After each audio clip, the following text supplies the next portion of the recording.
Hello बच्चों, कैसे हो। टॉप स्कोरर चैनल में आप सबों का तहे दिल से स्वागत। तो बच्चों, आज हम आपके लिए लेके आए हैं इलेक्ट्रिक करंट चैप्टर का बहुत ही अच्छा, बहुत ही शानदार, बहुत ही मज़ेदार टॉपिक, जिसका है नाम है ओम्स लॉ। ठीक ना। ये ओम्स लॉ बहुत ही शानदार टॉपिक है और इसको हम अच्छे तरीके से आज हम पढ़ेंगे बच्चों। तो ठीक है, तो आज स्टार्ट करते हैं बिना देरी किए हुए ओम्स लॉ को। ठीक है बच्चों। तो देखिए, ओम्स लॉ क्या होता है। What is Ohm's law. तो study of relation between electric current and potential difference is known as Ohm's law. तो जब भी इलेक्ट्रिक करेंट और पोटेंशियल डिफरेंस का जो रिलेशन होता है उसके बारे में जब हम स्टडी करते हैं तो उस रिलेशन को बोला जाता है क्या, ओम्स लॉ। इस रिलेशन में क्या होता है बच्चों, इस सबसे पहली बात, ओम्स लॉ को लाया कौन। तो ओम्स लॉ को लाए हैं हमारे जॉर्ज साइमन ओम। कौन लाए हैं, जॉर्ज साइमन ओम, जो कि एक जर्मन साइंटिस्ट थे। कहाँ के थे ये जर्मनी से बिलोंग करते थे। ये जर्मन साइंटिस्ट पहली बार ओम्स लॉ को लेके आए। ओम्स लॉ कहता क्या है, ओम्स लॉ कहता है कि इलेक्ट्रिक करेंट मतलब आई जो है डायरेक्टली प्रोपोर्शनल टू वी, और V जो है डायरेक्टली प्रोपोर्शनल टू I। मतलब इलेक्ट्रिक करंट डायरेक्टली प्रोपोर्शनल होता है पोटेंशियल डिफरेंस के, और पोटेंशियल डिफरेंस डायरेक्टली प्रोपोर्शनल होता है इलेक्ट्रिक करंट के। लेकिन जब प्रोपोर्शनलिटी साइन को हम हटाते हैं तो यहाँ पे V equal to I R ही आएगा और यहाँ भी V equal to I R ही आएगा। यहाँ पे ऐसा कोई नहीं कह सकता है I equal to V R. ठीक है बच्चों। क्यों, क्योंकि यहाँ पे रेजिस्टेंस जो है उसका रिलेशन होता है करंट से, ना कि पोटेंशियल डिफरेंस से होता है। इस बात को ध्यान में रखना है। ठीक है बच्चों। तो I directly proportional to V, यहाँ पर V equal to I R आ जाएगा। V इक्वल टू आई, यहाँ पे V directly proportional to I है तो V equal to I R आ जाएगा। ठीक है बच्चों। तो इसका मतलब ये हुआ कि अगर I बढ़ेगा तो पोटेंशियल डिफरेंस भी बढ़ेगा, और पोटेंशियल डिफरेंस बढ़ेगा तो I भी बढ़ेगा। अगर पोटेंशियल डिफरेंस बढ़ता है तो I बढ़ता है, I बढ़ेगा तो पोटेंशियल डिफरेंस भी बढ़ेगा, ये घटेगा तो ये भी घटेगा, ये घटेगा तो ये भी घटेगा। ठीक है बच्चों। तो यहाँ से एक रिलेशन मुझे पता लग गया, I directly proportional to V कौन कहता है, ये ओम्स लॉ कहता है, और V equal to I R भी ओम्स लॉ कहता है। जहाँ पे I क्या है, I इलेक्ट्रिक करंट है, और V क्या है, पोटेंशियल डिफरेंस है। तो आपके सामने दो तीन टर्म नए नए आ गए। यहाँ पे एक इलेक्ट्रिक करंट क्या होता है, पोटेंशियल डिफरेंस क्या होता है, और बच्चों क्या होता है, आर एक आपके सामने आ गया, रेजिस्टेंस क्या होता है। जहाँ पे आर क्या है हमारा, आर है रेजिस्टेंस। इसको हम समझेंगे इस तीनों टर्म को। आर होता है रेजिस्टेंस। इसका आई और वी का ग्राफ क्या होता है, आई और वी का ग्राफ ऑलवेज स्ट्रेट लाइन होता है। मतलब स्ट्रेट लाइन का सेंस ये हो गया, अगर एक क्वांटिटी बढ़ेगा तो दूसरा भी बढ़ेगा। तो यहाँ से एक रिलेशन ये भी आ जाता है, V अपॉन में आई इक्वल टू आर। मतलब यहाँ से ये आ गया कि I is inversely proportional to R और R is inversely proportional to I. ठीक है बच्चों, यहाँ से एक रिलेशन ये भी आ गया। तो इन सभी रिलेशन को हम अच्छे से पढ़ेंगे। तो चलिए, सबसे पहली बात हम चलते हैं इलेक्ट्रिक करंट की तरफ। इलेक्ट्रिक करंट होता क्या है। तो इलेक्ट्रिक करंट क्या होता है, तो इलेक्ट्रिक करंट बच्चों आपको पता होगा, rate of flow of charge. जब कोई चार्ज किसी कंडक्टर से, नंबर ऑफ चार्जेस कितने फ्लो करते हैं उसे हम इलेक्ट्रिक करंट बोलते हैं। जैसे आप देखिए, कोई आपके पास अगर कंडक्टर है, मान के चलिए, उससे यूनिट टाइम में कितने नंबर ऑफ चार्जेज फ्लो किए हैं। हम चार्जेज की बात कर रहे हैं, नॉट इलेक्ट्रॉन की बात कर रहे हैं। ये उस समय की थ्योरी है जब हमारे सामने बेंजामिन फ्रैंकलिन ने कन्वेंशनल इलेक्ट्रिक करंट की थ्योरी लाई थी। उसमें ये बताया गया था कि कितने नंबर ऑफ चार्जेज फ्लो करते हैं यूनिट टाइम में, उसी को इलेक्ट्रिक करंट बोला गया। ठीक ना। उसके बाद ये 17th-18th सेंचुरी की बात है, लेकिन उसके बाद हमारे जे थॉमसन साहब आए और वो 19th सेंचुरी में इलेक्ट्रॉन का डिस्कवर किया, और उसके बाद से फिर ये होने लगा कि जो भी ये होता है, जो भी चार्जेज फ्लो होते हैं वो होते हैं कौन से चार्जेज, वो होते हैं इलेक्ट्रॉन, जिसमें निगेटिवली चार्ज फ्लो करते हैं। तो इस बात को हमको ध्यान में रखना है बच्चों। अब चलते हैं हम इलेक्ट्रिक करंट। तो इलेक्ट्रिक करंट क्या होता है, rate of flow of charges. I क्या होता है, rate of flow of charges. I क्या होता है, rate of flow of charges. तो इसका फॉर्मूला होता है I equal to capital Q upon में टी, कैपिटल क्यू अपॉन में टी। कैपिटल क्यू मतलब नंबर ऑफ चार्जेज, कितने नंबर ऑफ चार्जेज आपके फ्लो हो रहे हैं यूनिट टाइम में। तो क्यू को यहाँ पे हम capital Q equal to N into E कर सकते हैं, जहाँ पे एन हो जाता है नंबर ऑफ इलेक्ट्रॉन्स, ई हो जाता है इलेक्ट्रॉन का चार्ज -1.6 इंटू 10⁻19 कूलम। और ये अगर कितने चार्जेज फ्लो करते हैं उसको n से मल्टीप्लाई करके ये वैल्यू निकल जाएगा। t हो जाता है टाइम। ठीक है बच्चों, यहाँ से t हो गया टाइम। इलेक्ट्रिक करंट का यूनिट क्या होता है बच्चों? इलेक्ट्रिक करंट का यूनिट होता है एम्पियर। अगर हम बात करें यहाँ पे तो q को हम कूलम से दर्शाते हैं, टाइम को सेकंड से, तो ये हो गया यहाँ से कूलम पर सेकंड। ठीक है, यहाँ से ये कूलम पर सेकंड हो गया, इसी को हम एम्पियर भी बोलते हैं। इलेक्ट्रिक करंट को मेजर किससे करते हैं? तो इसको हम एमीमीटर से मेजर करते हैं, ammeter. Ammeter always connected in series, connected in series, ये हमेशा सीरीज में कनेक्टेड होता है। तो हम नेक्स्ट कभी वीडियो में लेके आएंगे कि सीरीज कनेक्शन क्या होता है, पैरेलल कनेक्शन क्या होता है। तो बस अभी के लिए मैं बताना चाह रहा हूँ कि इलेक्ट्रिक करंट क्या होता है, rate of flow of charges. तो मतलब कितने चार्जेज फ्लो हो रहे हैं यूनिट टाइम में, इस दोनों को डिवाइड कर देंगे तो ये क्या हो जाएगा, हमारा इलेक्ट्रिक करंट निकल जाएगा। इसका यूनिट क्या हो जाएगा, कूलम। चार्जेज का यूनिट होता है कूलम, टाइम का होता है सेकंड, तो कूलम पर सेकंड हो गया। उसके बाद इसका यूनिट एक एम्पियर भी होता है, इसी को हम एम्पियर से भी डिनोट कर सकते हैं। ठीक, और यहाँ पे कैपिटल Q इक्वल टू होता है n इंटू ई, जहाँ पे n होता है नंबर ऑफ इलेक्ट्रॉन, ई होता है चार्जेज ऑफ इलेक्ट्रॉन। और ऑलवेज एन ई की वैल्यू क्या लेते हैं हम, मैग्नीट्यूड लेते हैं, इसका मॉडुलस ले लेते हैं, मतलब हमेशा पॉजिटिव वैल्यू को कंसिडर करके चलते हैं। एन ई की वैल्यू जो आएगी हमेशा पॉजिटिव लेके चलेंगे हम। उसके बाद टी टाइम हो गया, एमीमीटर ऑलवेज कनेक्टेड इन सीरीज हो गया, ये आपको यूनिट इसका एम्पियर हो गया। ये सारा कुछ आपको समझ में आ गया होगा। तो हम बात करते हैं किसकी, अब हम बात करते हैं पोटेंशियल डिफरेंस की। इलेक्ट्रिक करंट यहाँ से आपका समझ में आ गया, अब हम बात करेंगे पोटेंशियल डिफरेंस क्या होता है। तो वीडियो में बने रहिएगा और इसको पहले नोट कीजिए, उसके बाद हम पोटेंशियल डिफरेंस को समझाते हैं अच्छे से। तो हम बात करते हैं डायरेक्शन ऑफ इलेक्ट्रिक करंट की। हम बात करते हैं किसकी, डायरेक्शन ऑफ इलेक्ट्रिक करंट की। और इससे पहले हम बात कर लेते हैं एक एम्पियर करंट किसको बोलेंगे। जब आपका एक कूलम चार्ज एक सेकंड में पास कर जाए तो हम कह सकते हैं कि कितना करंट पास हुआ है, 1 एम्पियर का करंट पास हुआ है। When 1 coulomb of charge flow in 1 second, when 1 coulomb of charge flow in 1 second, then we can say that 1 ampere of current is flows through the conductor. तो इस तरीके से हम 1 एम्पियर करंट को define कर सकते हैं। उसके बाद डायरेक्शन ऑफ इलेक्ट्रिक करंट, अब हमने इलेक्ट्रिक करंट तो पढ़ लिया, अब उसका डायरेक्शन क्या होगा।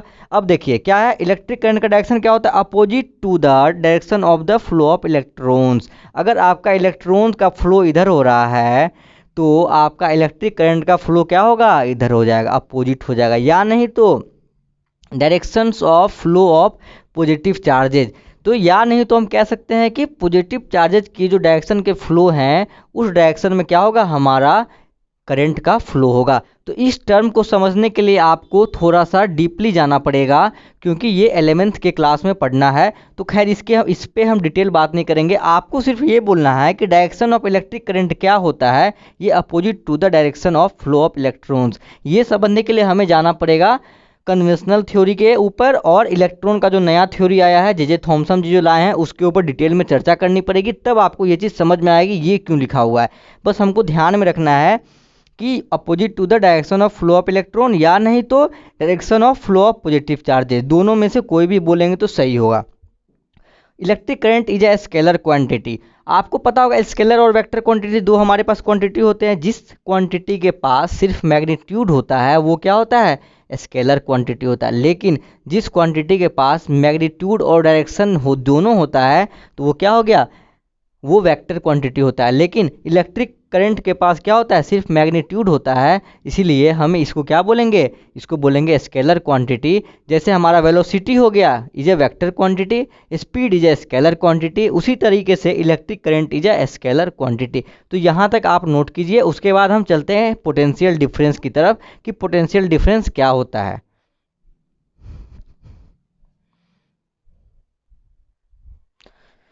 तो चलिए अब हम बात करते हैं electric potential and electric potential difference. What is this, electric potential and electric potential difference. ठीक है, तो देखिए इलेक्ट्रिक पोटेंशियल क्या होता है, जब किसी चार्ज को मूव कराने में, यूनिट पॉजिटिव चार्ज को मूव कराने के लिए जो वर्क डन करना पड़ता है, तो वर्क डन अपॉन में वो चार्ज क्या हो जाता है हमारा इलेक्ट्रिक पोटेंशियल। इस यूनिट पॉजिटिव चार्ज को मूव कराने में जो वर्क डन करना पड़ा उसी को बोला जाता है क्या, पोटेंशियल, इलेक्ट्रिक पोटेंशियल। जैसे हम कहते हैं ना कि तुम्हारे अंदर ये पोटेंशियल है करने का, किसी के अंदर ये करने की पोटेंशियल है, मेरे अंदर ये करने की पोटेंशियल है, मुझे टीचिंग करने की पोटेंशियल है, ठीक ना।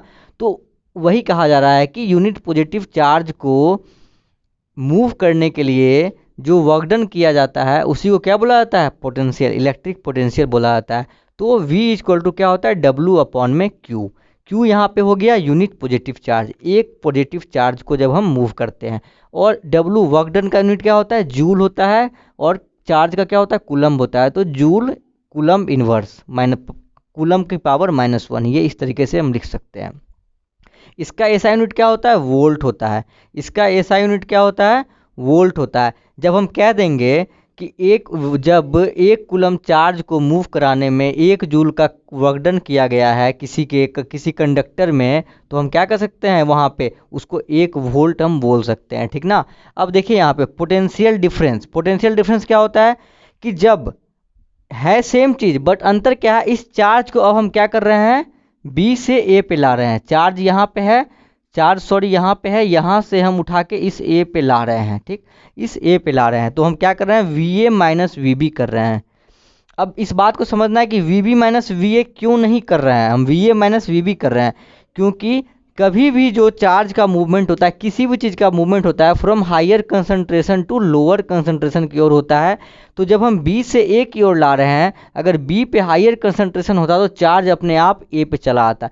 चूंकि बी से ए पे आ रहा है और हम V A minus V B कर रहे हैं, इसका मतलब ये है कि ए पे कंसंट्रेशन क्या है, ज़्यादा है, चार्जेज का कंसंट्रेशन ए पे ज़्यादा है, तो बी पे कम है, तो बी से ही ए पे लाना है। तो इसका मतलब कुछ हमें उस पर वर्क डन करना पड़ा होगा, कुछ मेहनत करनी पड़ी होगी इस चार्ज को यहाँ से यहाँ लाने में, तभी तो यहाँ वर्क डन आ रहा है। तो इसलिए हम कहते हैं यहाँ पे V A minus V B equal to W upon में क्यू। तो यहाँ पे ये हो गया पोटेंशियल डिफरेंस। ये फिजिक्स को, इस चैप्टर को समझने के लिए एक मनगढ़ंत बताया गया, इसमें ज़्यादा डीपली नहीं सोचना है, बस आपको समझ के रख चलना है कि इलेक्ट्रिक पोटेंशियल होता है यूनिट चार्ज को मूव कराने में जो वर्क डन किया जा रहा है, और पोटेंशियल डिफरेंस क्या होता है, यूनिट चार्ज को ए पॉइंट से बी पॉइंट में जो मूव कराने में जो वर्क डन किया जा रहा है वो होता है इलेक्ट्रिक पोटेंशियल डिफरेंस। इसका भी यूनिट क्या होता है, वोल्ट होता है, जिसको हम वोल्टेज बोलते हैं, ठीक ना। और इसका भी क्या होता है, W/Q मतलब जूल अपॉन में चार्ज का क्या होता है, कूलम्ब। तो इस तरीके से हम यहाँ समझेंगे, ठीक ना। और अब देखिए यहाँ पे हमने पढ़ा था ओम्स लॉ में V E directly proportional to I बढ़ेगा तो V बढ़ेगा। जब भी जहाँ भी करंट का फ्लो ज़्यादा होगा वहाँ क्या होगा, वोल्टेज ज़्यादा होगा, जहाँ वोल्टेज कम होगा वहाँ भी करंट का कंडीशन क्या हो जाएगा, कम हो जाएगा, ठीक। तो इस बात को समझना है। तो अब हम नेक्स्ट टॉपिक पे चलते हैं, रेजिस्टेंस की ओर, ठीक ना। तो इसको आप नोट कीजिए, फिर हम रेजिस्टेंस को समझाते हैं, रेजिस्टेंस क्या होता है।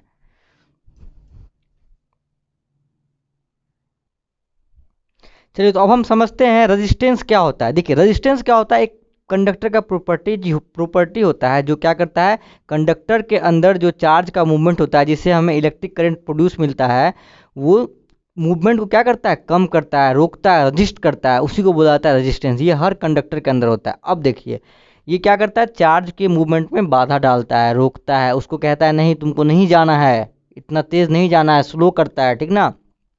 तो उसी को बोलते हैं रेजिस्टेंस। R बराबर V अपॉन आई, ये कहाँ से फॉर्मूला आया, ये आया आपको ओम्स लॉ से।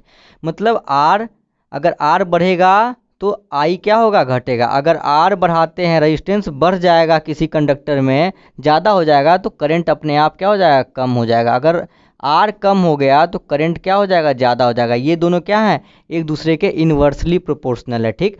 दूसरी बात R is directly proportional to length of the conductor. अगर कोई वायर है, ज़्यादा लंबा वायर है, ठीक ना, तो उसमें रेजिस्टेंस क्या होगा, ज़्यादा होगा, क्योंकि L क्या है, ज़्यादा है। तो अगर L बढ़ेगा तो R भी बढ़ जाएगा, और वाइस वर्सा, अगर L घटेगा तो R भी घट जाएगा।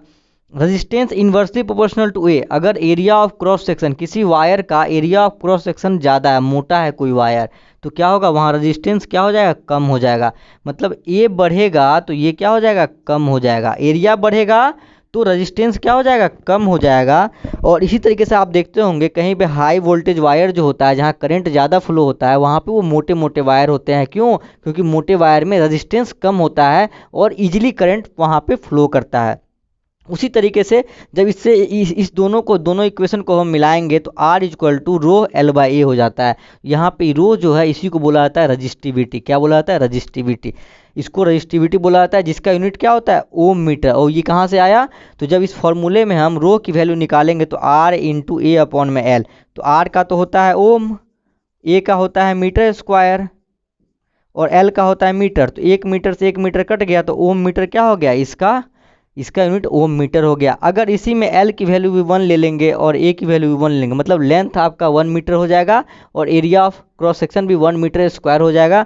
तो उस केस में आर बराबर क्या हो जाएगा? रो हो जाएगा। उस केस में आपका रजिस्टेंस जो हो जाएगा वही आपकी रजिस्टिविटी हो जाएगी। एक बात और आपको ध्यान में रखना है, हमारा ह्यूमन बॉडी जो है इसका अगर ड्राई आपका स्किन है तो उस केस में आपका बॉडी का रेजिस्टेंस होता है 5 लाख ओम के बराबर, मतलब ना कि बहुत ज़्यादा होता है, करंट फ्लो नहीं होता है। लेकिन जैसे आपका बॉडी अगर वेट हो जाता है, पानी से भीग जाता है, तो उसका रेजिस्टेंस बहुत कम हो जाता है, जिससे क्या होता है? करंट लगने के चांसेस बढ़ जाते हैं। इसीलिए ये बोला जाता है कि भींगे हाथों से प्लग ओवर को ना छूछा करें, ताकि आपको करंट लग सकता है, ठीक ना। तो इस बात को ध्यान में रखना है। तो ठीक है, आज हम इसको अच्छे से समझ गए हैं, इसको अच्छे से आप रिवीजन कीजिएगा, सीखिएगा। तो आज के लिए धन्यवाद, वेलकम आप लोगों का इस लेक्चर को देखने के लिए। और इस लेक्चर को शेयर कीजिए, लोग दूसरे बच्चों तक पहुंचाइए ताकि वो भी इसका लाभ उठा सके। और टी एक्सप्लोरर चैनल को सब्सक्राइब कीजिए और लाइक कीजिए इस वीडियो को और शेयर भी कीजिए, ठीक है बच्चों। तो ठीक है, आज के लिए इतना ही।